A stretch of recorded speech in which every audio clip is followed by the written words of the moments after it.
कि अकलियत मुखालिफ सरगर्मियां ते इल्जामात के बाद हिंदू दहशतगर्द तंजीम RSS शदीद आलमी दबाव विच है। बरतानवी खबरसार एजेंसी राइटर्स की तहलका खेज रिपोर्ट के मुताबिक RSS ने हिंदुत्वा ते अकलियत के खिलाफ तशद्दुद नजरिए नूं फरोग दिता। RSS कई बार अपने शिद्दत पसंद रुझानात के बायस पाबंदियां दी जद विच रही है। बीजेपी के दौर हुकूमत विच RSS की नफरत अंगेज सियासत नूं अरूज मिली अमरीकी कमीशन बराए बैर अक़वामी मजहबी आज़ादी की RSS उत्ते पाबंदी की सिफारिश। इस हवाले नाल मज़ीद गल करदे सन टेलीफोन लाइन ते ज्वाइन किया है शायद सकलैन एंकर पर्सन ने जी मज़ीद इस हवाले नाल की तफसीलात हैं दसो।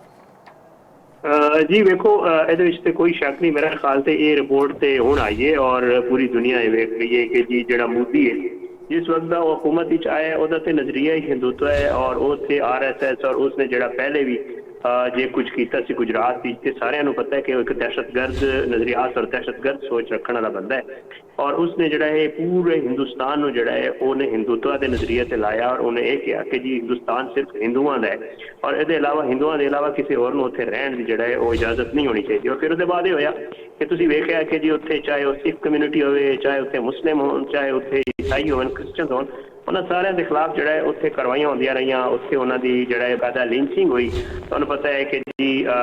कदे जोड़ा है वो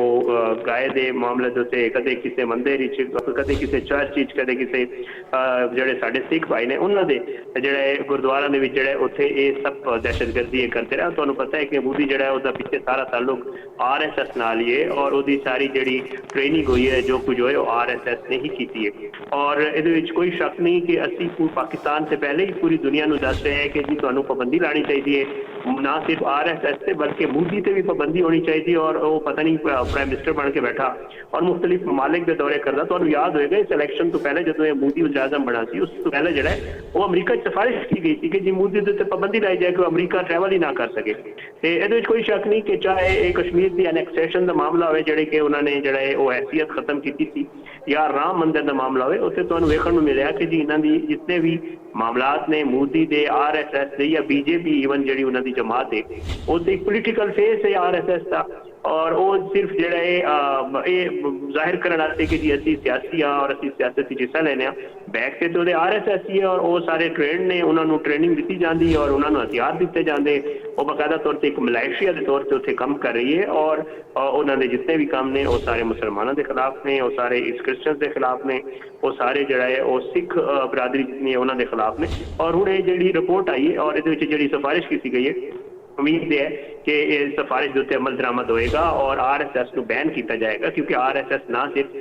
भारत के अंदर बल्कि भारत के बाहर भी जोड़े उन्होंने कार्रवाइयां ने। तुहानूं याद होएगा कि एक सिख रहनुमा का कत्ल होया सी, उसके अलावा एक सिख रहनुमा के उत्ते कत्ल की कोशिश की गई थी अपना गुरपंत सिंह के हवाले नाल उत्थे कोशिश हुई सी, या एक और जोड़ा है सिख रहनुमा जोड़े बरतानिया रहंदे ने उन्होंने कत्ल की भी कोशिश की गई थी। तो पिछे सारी BJP और RSS है और ये सारा कुछ कर रहे हैं। और तुहानूं पता है कि जी ये जो भारत की आवाम, क्योंकि भारत जितनी भी आवाम है बेचारी वो टैक्स देती है और उन्होंने टैक्स का जो पैसा है वो ये दहशतगर्द तंजीम जी RSS है उसका इमेज बेहतर बनाने और उन्होंने जो है सियासी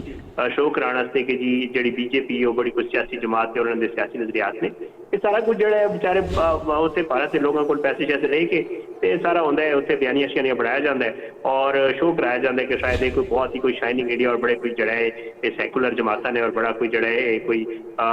तमाम मजाहिब की आज़ादी का काम करते हैं। तुसीं वेखिया कि उत्थे हिंदू के अलावा जितने भी मजाहिब ने इन्होंने तो कोशिश की मोदी और इन्हें कि जी बाकियों को जिंदा दरगोर कर दिता जाए और इन्होंने किया भी है। तो मेरा ख्याल से जोड़ा ये जी रिपोर्ट आई है अल्लाह करेगा कि इस रिपोर्ट के जितने भी तजावीज़ ने उहदे अमल दरामद होएगा और ये भी नाल कामयाबी है पाकिस्तान की कि जो गल्लां पाकिस्तान पहले कर रहा सी वो हुण पूरी दुनिया मनण लग गई है कि जी ये तो साडे खित्ते दे विच जितना भी मसला बन रहा है या साडे नाल जितने भी इन्हां दे मसाइल ने या मोदी की जी सोच है और वारी वारी कोशिश करता है कि जिस खित्ते को डिस्टेबलाइज किया जाए। तो मेरे ख्याल से ये तो पूरी दुनिया मनण लग गई और पूरी दुनिया के उत्ते अशकार हो गया कि मोदी जड़ा है वो और उसकी जी जमात है BJP और जे RSS जी उन्होंने एक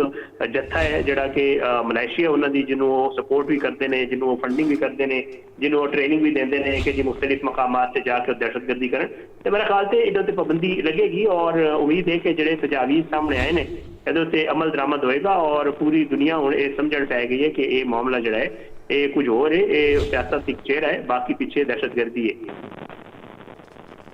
ਸਕਲੈਨ ਸਾਹਿਬ ਇਹ ਦੱਸੋ ਕਿ US commission on international religious freedom ਦੀ ਰਿਪੋर्ट ਦੇ ਅਹਿਮ ਨੁਕਾਤ ਦਾ ਤਜਜ਼ੀਆ ਕੀਏ ਤੇ ਔਰ ਹਿੰਦੁਸਤਾਨ ਵਿੱਚ ਅਕਲੀਅਤਾਂ ਦੀ ਸੂਰਤ-ਹਾਲ ਦੀ ਕੀ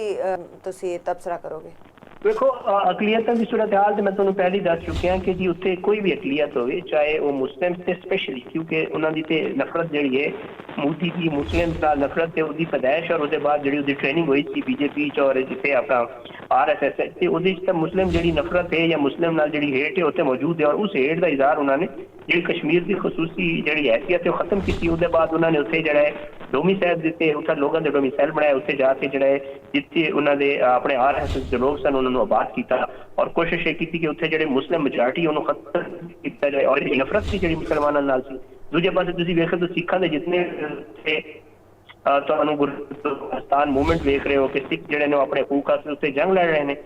ਸਿੱਖ ਕੋਸ਼ਿਸ਼ ਕਰ ਰਹੇ ਨੇ ਕਿ ਜੀ ਉੱਥੇ ਤੇ ਉਹਨਾਂ ਨੂੰ ਦਬਾ ਕੇ ਰੱਖਾ ਜਾਂਦਾ ਹੈ ਉੱਥੇ ਤੇ ਸਿੱਖਾਂ ਦੇ ਨਾਲ ਜਿਹੜਾ ਸਲੂਕ ਰਵਾ ਰੱਖਾ ਜਾਂਦਾ ਹੈ ਉਹ ਤੇ ਜ਼ਾਹਿਰ ਹੈ ਸਿੱਖ ਜਿਹੜਾ ਹੈ ਉਹ ਪੂਰੀ ਦੁਨੀਆ ਦੇ ਵਿੱਚ ਉਹ ਦੱਸ ਰਹੇ ਨੇ ਤੁਸੀਂ ਕੈਨੇਡਾ ਵੇਖਦੇ ਹੋ ਤੁਸੀਂ ਬਰਤਾਨੀਆ ਵੇਖਦੇ ਹੋ ਖਾਲਿਸਤਾਨ मूवमेंट ਜਿਹੜਾ ਹੈ ਉੱਥੇ ਹਜ਼ਾਰਾਂ ਦੀ ਤਾਦਾਦ ਵਿੱਚ ਸਿੱਖ ਜਿਹੜਾ ਉਹ ਜਮ੍ਹਾਂ ਹੋ ਕੇ ਪ੍ਰੋਟੈਸਟ ਕਰਦੇ ਨੇ ਔਰ ਕਹਿੰਦੇ ਨੇ ਕਿ ਜੀ ਸਿੱਖਾਂ ਦਾ ਇੱਕ ਰਾਈਟ ਹੈ ਕਿ ਜੀ ਅਗਰ ਉਹ ਚਾਹੁੰਦੇ ਨੇ ਕਿ ਜੀ ਪੰਜਾਬ ਵਿੱਚ ਉਹਨਾਂ ਦਾ ਅਲੱਗ ਇੱਕ ਆਪਣਾ ਮੁਲਕ ਹੋਵੇ ਆਪਣੀ ਇੱਕ ਰਿਆਸਤ ਹੋਵੇ ਤੇ ਉਹ ਉਹਦੇ ਵਾਸਤੇ ਕੋਸ਼ਿਸ਼ ਕਰ ਰਹੇ ਨੇ ਖਾਲਿਸਤਾਨ मूवमेंट ਤੁਹਾਨੂੰ ਅੱਛਾ ਫਿਰ ਦੂਜੇ ਪਾਸੇ ਤੁਸੀਂ ਵੇਖੋ ਤੇ ਹੁਣ ਰੀਸੈਂਟ ਇੱਕ ਬਹੁਤ ਹੀ ਵੱਡੀ ਡਿਵੈਲਪਮੈਂਟ ਜਿਹੜੀ ਵੇਖਣ ਨੂੰ ਮਿਲੀ ਔਰ ਅੱਜ ਕੱਲ੍ਹ ਵੀ ਖਬਰਾਂ ਨੇ ਤੁਸੀਂ अगर नेशनल इंटरनेशनल मीडिया देखो तो मणिपुर जितने फसादात हो रहे हैं मणिपुर क्या है उत्थे क्रिश्चियन कम्युनिटी है उन्होंने बेचारियां नूं इन्हां जिहड़ा है वो इतना औखा कर दिता है इतना परेशान कर दिता है कि वो अपनी जिंदगी दे उन्होंने लाले पै गए और अगे लड़ना वास्ते तैयार हो गए। मणिपुर च फसादात शुरू होए हैं और दूजा उत्थे मामलात बड़े सख्त खराब है ना मणिपुर के लोग भी ये चाहते हैं कि जी साडी रियासत नूं अलग किया जाए असीं तां रहना नहीं चाहते इन्हां नाल और जिहड़े लोग इतने ज्यादा जिन्हां दी सोच शिद्दत पसंदाना है इन्नी ज्यादा जिन्हां दी सोच नफरत है ਜਿਹੜੇ ਟੋਟਲੀ ਜਿਹੜਾ ਹੈ ਆਪਣੇ ਇਲਾਵਾ ਕਿਸੇ ਨੂੰ ਮੰਨਦੇ ਹੀ ਨਹੀਂ ਔਰ ਆਪਣੇ ਵਿੱਚ ਵੀ ਤੁਹਾਨੂੰ ਪਤਾ ਹੈ ਕਿ ਉਹ ਸਿਰਫ ਜਿਹੜਾ ਹੈ ਕੁਝ ਲੋਕਾਂ ਨੂੰ ਨੀਚ ਸਮਝਦੇ ਨੇ ਕੁਝ ਲੋਕਾਂ ਨੂੰ ਸਮਝਦੇ ਨੇ ਕਿ ਜੀ ਇਹਨਾਂ ਦਾ ਸਾਡੇ ਨਾਲ ਬਹਿਣਾ ਜਾਂ ਹਕੂਮਤ ਵਿੱਚ ਆਉਣਾ ਵੀ ਦਰੁਸਤ ਨਹੀਂ ਤੇ ਜਿਹੜੀ ਸੋਚ ਵੀ ਸਾਰੀ ਤਕਸੀਮ ਵਾਲੀ ਹੈ ਸਾਰੀ ਦਹਿਸ਼ਤਗਰਦੀ ਵਾਲੀ ਹੈ ਸਾਰੀ ਜਿਹੜਾ ਹੈ ਉਹ ਡਿਵਾਈਡ ਕਰਨ ਵਾਲੀ ਹੈ ਤੇ ਫਿਰ ਇਹ ਤੇ ਇਹ ਹੋਏਗਾ ਨਾ ਕਿ ਜੀ ਤੁਸੀਂ ਵੇਖੋ ਕਿ ਕਿੰਨਾ ਜਿਹੜਾ ਹੈ ਵੱਡਾ ਮੁਲਕ ਹੈ ਜਿਹਦੇ ਵੀ ਆਬਾਦੀ ਇਤਨੀ ਵੱਡੀ ਆਬਾਦੀ ਹੈ ਉਹਨੂੰ ਜਿਹੜਾ ਹੈ ਕਿਸ ਬੰਦੇ ਦੇ ਹੱਥ ਜਾਂ ਕਿਸ ਜਮਾਤ ਦੇ ਹੱਥ ਦੇ ਦਿੱਤਾ ਗਿਆ ਉੱਥੇ ਕਿ ਜੀ ਉਹ ਜਮਾਤ ਜਿਹੜਾ ਹੈ ਉਹ ਪੂਰਾ ਰਿਪਰੈਜ਼ੈਂਟ ਕਰ ਰਹੀ ਹੈ ਉਸ ਪੂਰੇ ਮੁਲਕ ਨੂੰ और ਹੁਣ ਜਿਹੜਾ ਹੈ ਤੁਹਾਨੂੰ ਨਜ਼ਰ ਆਉਂਦਾ ਹੈ ਕਿ ਉਹਨਾਂ ਦੀ ਜਿਤਨੀ ਸੋਚ ਹੈ ਉਹ ਲੋਕ ਬਿਆਨੀਆਂ ਬਣਾ ਕੇ ਤੇ ਕੋਸ਼ਿਸ਼ ਕਰ ਰਹੇ ਨੇ ਕਿ ਭਾਰਤ ਨੂੰ ਜਿਹੜਾ ਹੈ ਉਹ ਕਿਸ ਪਾਸੇ ਪਤਾ ਨਹੀਂ ਲੈ ਕੇ ਜਾ ਰਹੇ ਨੇ ਮਾਸ਼ੀ ਤੌਰ ਤੇ ਵੀ ਤੁਸੀਂ ਰੀਸੈਂਟ ਜਿਹੜੀ ਈਰਾਨ ਅਮਰੀਕਾ ਮਾਮਲਾ ਹੋਇਆ ਸੀ ਉਹਦੇ ਤੁਸੀਂ ਦੇਖਿਆ ਕਿ ਜੀ ਮਾਸ਼ੀ ਤੌਰ ਤੇ ਵੀ ਬੇੜਾ ਗਰਕ ਕਰ ਦਿੱਤਾ ਹੁਣ ਤੇ ਉੱਥੇ ਲੋਕ ਕਹਿਣ ਪੈ ਗਏ ਨੇ ਕਿ ਜੀ ਮੋਦੀ ਨੇ ਤੇ ਜਿਹੜਾ ਇਹ ਬੇੜਾ ਗਰਕ ਕਰ ਦਿੱਤਾ ਹੈ ਮਾਸ਼ੀ ਤੌਰ ਤੇ ਮੁਲਕ ਦਾ ਔਰ ਉਹਦੇ ਇਲਾਵਾ ਉਹਨਾਂ ਨੇ ਤੁਸੀਂ ਵੇਖਿਆ ਕਿ ਜੀ ਡਿਪਲੋਮੈਟਿਕਲੀ ਸਫਾਰਤਕਾਰੀ ਦੇ ਤੌਰ ਤੇ ਸਫਾਰਤੀ ਸਤਹ ਤੇ ਪੂਰੇ ਮੁਲਕ ਦਾ ਉਸਨੇ ਬੇੜਾ ਗਰਕ ਕਰ ਦਿੱਤਾ ਔਰ ਨਾਲ ਜਿਹੜਾ ਹੈ ਕਰਪਸ਼ਨ ਉੱਥੇ ਇੰਤਹਾਈ ਜਿਹੜਾ ਹੈ ਉਹ ਬਹੁਤ ਹੀ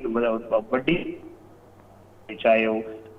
ਪ੍ਰੋਫਾਈਲ ਦੇ ਵਿੱਚ ਜਿਹੜਾ ਹੈ ਉਹ ਕਮਿਸ਼ਨ ਦੇਣ ਦਾ ਮਾਮਲਾ ਹੋਵੇ ਜਾਂ ਜਿੰਨੇ ਵੀ ਮਾਮਲਾਤ ਤੇ ਇਹ ਮਿਲ ਮਿਲਾ ਕੇ ਜਿਹੜਾ ਹੈ ਮੋਦੀ ਜਿਹੜਾ ਹੈ ਉਹਦੀ ਜਿਹੜੀ ਪਰਸਨੈਲਿਟੀ ਹੈ ਜਾਂ ਉਹਦੀ ਜਿਹੜੀ ਜਮਾਤ ਹੈ ਜਾਂ ਉਹਦੇ ਆਸ-ਪਾਸ ਜਿੰਨੇ ਲੋਕ ਨੇ ਉਹ ਨਾ ਸਿਰਫ ਅਖਲਾਕੀ ਤੌਰ ਤੇ ਸਿਆਸੀ ਤੌਰ ਤੇ ਮਜ਼ਹਬੀ ਤੌਰ ਤੇ ਬਾਕੀ ਜਿੰਨੇ ਵੀ ਉਹਨਾਂ ਦੀ ਜ਼ਿੰਦਗੀ ਦੇ ਮਾਮਲਾਤ ਨੇ ਉਹ ਕਰਪਟ ਨੇ ਔਰ ਕਰਪਸ਼ਨ ਦੇ ਇਲਾਵਾ ਉਹਨਾਂ ਦੀ ਸੋਚ ਸਾਰੀ ਦਹਿਸ਼ਤਗਰਦਾਂ ਆ ਰਹੀ ਹੈ ਤੇ ਜ਼ਾਹਿਰ ਹੈ ਉਹਨਾਂ ਦੇ ਫਿਰ ਜਿਹੜੇ ਅਕਲੀਅਤਾਂ ਦੇ ਖਿਲਾਫ ਜਿਹੜੀ ਉਹਨਾਂ ਦੀ ਸੋਚ ਹੈ ਜਾਂ ਜਿਹੜੇ ਉਹਨਾਂ ਦੇ ਅਮਲ ਨੇ ਜਿਹੜੇ ਕਿ ਨਜ਼ਰ ਆ ਰਹੇ ਨੇ ਉਹ ਪੂਰੀ ਦੁਨੀਆ ਦੇ ਸਾਹਮਣੇ ਨੇ ਔਰ ਇਸ ਵਾਸਤੇ ਰਿਪੋਰਟਾਂ ਹੁਣ ਆ ਰਹੀਆਂ ਨੇ ਔਰ ਤੁਸੀਂ ਵੇਖਿਆ ਕਿ ਜਿਹੜੀ ਤੁਸੀਂ ਜ਼ਿਕਰ ਕਰ ਰਹੇ ਸੋ ਅਮਰੀਕਾ ਦੇ ਰਿਪੋਰਟ ਦੇ ਵਾਲੇ ਨਾਲ ਮਜ਼ਹਬੀ ਆਜ਼ਾਦੀ ਦੀ ਰਿਪੋਰਟ ਦੇ ਵਾਲੇ ਨਾਲ ਤੇ ਇਹਦੇ ਵਿੱਚ ਕੋਈ ਸ਼ੱਕ ਨਹੀਂ ਉਹਨਾਂ ਨੇ ਠੀਕ ਲਿਖਿਆ ਨਾ ਕਿ ਉੱਥੇ ਮਜ਼ਹਬਾਂ ਨੂੰ ਆਜ਼ਾਦੀ ਹੁੰਦੀ ਤੇ ਫਿਰ ਇਹ ਮਾਮਲਾ ਹੋ ਰਿਹਾ ਕਿ ਮੁਸਲਮਾਨ ਮਾਰੇ ਜਾਂਦੇ ਉੱਥੇ ਸਿੱਖ ਮਾਰੇ ਜਾਂਦੇ ਉੱਥੇ ਕ੍ਰਿਸਚਨ ਮਾਰੇ ਜਾਂਦੇ ਉੱਥੇ ਤਾਂ ਕੋਈ ਆਜ਼ਾਦੀ ਨਹੀਂ ਇਹਦੇ ਸਿਰਫ ਇੱਕ ਸ਼ੋਅ ਆਫ ਕਰਦੇ ਨੇ ਕਿ ਜੀ ਅਸੀਂ ਬੜੀ ਕੋਈ ਬਹੁਤ ਹੀ ਕੋਈ ਸੈਕੂਲਰ ਸਟੇਟ ਆ ਔਰ ਇੱਥੇ ਸਾਰਿਆਂ ਨੂੰ ਆਜ਼ਾਦੀ ਹੈ ਐਸਾ ਕੁਝ ਹੈ ਨਹੀਂ ਉੱਥੇ ਮਤਲਬ ਔਨ ਗਰਾਊਂਡ ਤੇ ਇਹਦੇ ਵਿੱਚ ਕੋਈ ਹਕੀਕਤ ਤੇ ਨਹੀਂ ਨਾ। शाहिद सकलैन साहब अमरीका का हिंदुस्तान के अंदरूनी मामलात उत्ते ऐसी रिपोर्ट जारी करना बैन अवी तालुकात उत्ते की असर पा रहे थे दूजे पासे जनूबी एशिया विच मजहबी इंतहा पसंदी इलाकाई अमन उत्ते किस तरह असर अंदाज हो रही है? इलाकाई अमन देखो तुसी एक छोटा जिहा तुसी एक एग्जाम्पल ले लो छोटी जी मैं कह गई कि तुसी एक एग्जाम्पल ले लो कि पिछले दिन जिहड़ा ईरान और इसराइल के दरमियान जिहड़े मामलात हो रहे हैं अमरीका के दरमियान ਉਹਦੇ ਵਿੱਚ ਪਾਕਿਸਤਾਨ ਨੇ ਜਿਹੜੀ ਕੋਸ਼ਿਸ਼ ਕੀਤੀ ਪਾਕਿਸਤਾਨ ਨੇ ਜਿਹੜਾ ਸਾਲਸੀ ਦਾ ਕਿਰਦਾਰ ਅਦਾ ਕੀਤਾ ਕਿ ਪਾਕਿਸਤਾਨ ਪੂਰੀ ਦੁਨੀਆ ਨੂੰ ਇਹ ਵਿਖਾਇਆ ਕਿ ਜੀ ਅਸੀਂ ਅਮਨ ਦੇ ਪੈਗੰਬਰ ਆ ਔਰ ਸਾਡੀ ਕੋਸ਼ਿਸ਼ ਇਹ ਹੈ ਕਿ ਜੀ ਅਸੀਂ ਜਿਹੜਾ ਹੈ ਉਹ ਪੂਰੇ ਖਿੱਤੇ 'ਚ ਨਹੀਂ ਪੂਰੀ ਦੁਨੀਆ 'ਚ ਅਮਨ ਲੈ ਆਈਏ ਔਰ ਅਸੀਂ ਉਹਦਾ ਪ੍ਰੈਕਟੀਕਲੀ ਇਹ ਕਰਕੇ ਵਿਖਾਇਆ ਔਰ ਅੱਜ ਵੀ ਉਹ ਪੂਰੀ ਦੁਨੀਆ ਤਸਲੀਮ ਕਰ ਲਈ। ਲੇਕਿਨ ਦੂਜੇ ਪਾਸੇ ਤੁਸੀਂ ਸਾਡੇ ਪੜੋਸੀ ਮੁਲਕ ਦਾ ਵੇਖੋ ਕਿ ਜੀ ਮੋਦੀ ਨੇ ਕੀ ਕੀਤਾ ਮੋਦੀ ਨੇ ਇਸ ਈਰਾਨ ਔਰ ਅਮਰੀਕਾ ਦੀ ਜੰਗ ਦੇ ਦੌਰਾਨ उस तो पहला जिस दिन जंग शुरू हुई उस तो एक दिन 2 दिन पहला उसने विजिट किया उत्थे इसराइल दा और जाके वो नेतन्याहू नाल जिहड़ा कि जेनोसाइड करदा जिहड़ा कि बच्चियां दा कातिल है जिहड़ा कि औरतां दा कातिल है जिहड़ा कि पूरी जिहड़ा इंसानियत दा कातिल है उस कातिल नूं जाके ये मिलिया और उस कातिल की जिहड़ा इहनूं पूरी सपोर्ट हासिल है और इसकी एक कोशिश थी कि जी एक पासे ईरान अमरीका उत्थे जंग लगी दूजे पासे ये कोई इस तरह की जिहड़ा है कोई ना कोई एक पासे ते सपोर्ट कर रहा सी ज़ाहिर कर ईरान के खिलाफ इसराइल नूं और अमरीका नूं और इसकी कोशिश थी कि जी मैं जिहड़ा है उन्हां दे अखां जिहड़ा बेहतर मेरा इमेज बन जाएगा एक पासे ये काम किया दूजे पासे की कोशिश थी कि अफगानिस्तान के थ्रू जिहड़ा है वो फंडिंग करके इसराइल और भारत जिहड़ा है वो पाकिस्तान की डिस्टेबलाइज करन मामलात नूं और तुहानूं वेखण नूं मिलिया कि जी साडी बॉर्डर के उत्ते मामला खराब होए दहशतगर्दी च इजाफा होया थोड़े पिछले दिनों के और अल्लाह का शुक्र है कि साडी जिहड़ी साडे जिहड़े जवान ने साडी जिहड़ी अस्करी क्यादत है उन्होंने जिहड़ा ये जितनी भी साजिशां कीते गए सन उन्हां दा ना सिर्फ सफारती सतह ते जिहड़ा जवाब दिता नाल नाल जिहड़ा उन्होंने इत्थे जिहड़ा साडे मुल्क दे विच मामलात खराब करने की कोशिश की गई दहशतगर्दी की जिहड़ी नवीं लहर पैदा करने की कोशिश की गई उहदा भी जवाब दिता ते सफारती सतह ते असीं नहीं कह रहे पर्सन साथ नाल मौजूद सन बहुत शुक्रिया तुहाडा तमाम तर तफसीलात वाखा करन दा